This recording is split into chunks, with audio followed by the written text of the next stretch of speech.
Welcome to the High School Football Sports Chat on the dpost.com. I'm Todd Murray, along with our high school writer, Kristin Kurelic. Kristin, interesting slate of games this week. Particular clay-battelle hosting Parkersburg Catholic. I know this was the week they were initially slated to play 100 before they dropped their program.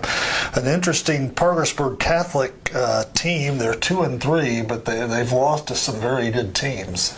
Yeah, Parkersburg Catholic, I would expect to be better than their record shows. They've lost to St. Mary's, who's number 1 in the state, Buffalo, number 11 in the state, Valley Fayette, who's a pretty decent team. They've won against number 11 Notre Dame, so I expect this Park team to be a lot better than that 2-3 really looks. I know the CB's riding high. They're 5-0, number 3 in Class A. I know the people in Blacksville are all fired up. How do you expect them to come out? I expect them to come out well. They're 5-0. There's only 3 unbeaten teams left, and the CBs have just looked dominant in almost every game this year. They've only been tested really one time against Bishop Donahue, and I look for them to stay on a roll tomorrow. All right. Morgantown High will be hitting the road, going to Wheeling Park. It seems kind of odd to say it at this time of the year. The Mohegans are on the outside looking in at the playoff picture, currently number 18 with their 3-3 record, and going up against Wheeling Park, which is number 10. They're 4-1, the only loss being to University High. How do you see this one shaping up?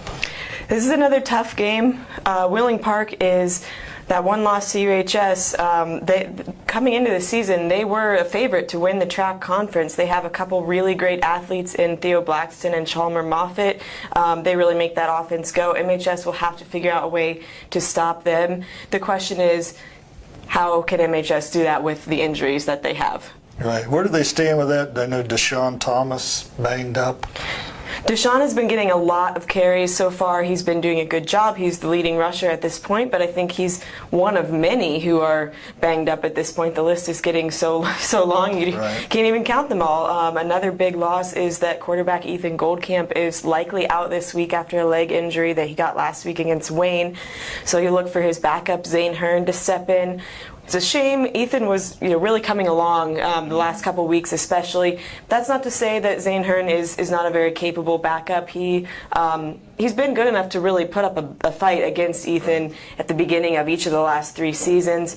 So he will be likely in charge of this offense this week, and we'll see how he does. All right, John Kelly's Hawks making a long trip to Logan this week. The Hawks come in ranked 6th in Class AAA, 4-1. Logan is 2-4. It's never easy. You got to get out of school earlier and sit on that bus for the long trip down there. You never know how the kids are going to react. What are you looking for from the Hawks? That's exactly what Coach Kelly, I think, would tell you. You've got about a 3.5-hour at least bus ride to Logan. Once they get down there, they're going to play on natural grass, which is a little bit different than what they're used to. There's a potential for bad weather. And the Logan team, they're some tough guys. They're gonna put up a fight. But UHS, they're coming in really strong at this point. They had the loss to Brook, but they've won 3 games in a row since then, including the big one against Wheeling Park. Their offense is starting to come together. They got Jace Devil, their tailback, back last week. He went for 184 yards and 2 touchdowns. So the Hawks, I think, are flying high at this point.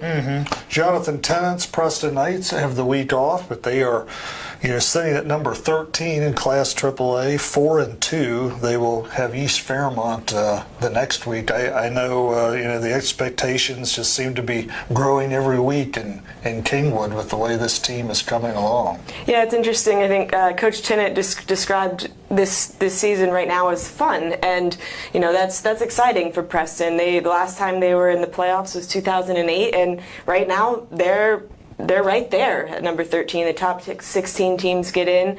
You got to think anything can happen, but they've probably got another win next week against East Fairmont. And, you got to talk about Josiah Noose a little bit. Their running back, he's been outstanding so far this year. He's got 1,243 yards and 15 touchdowns.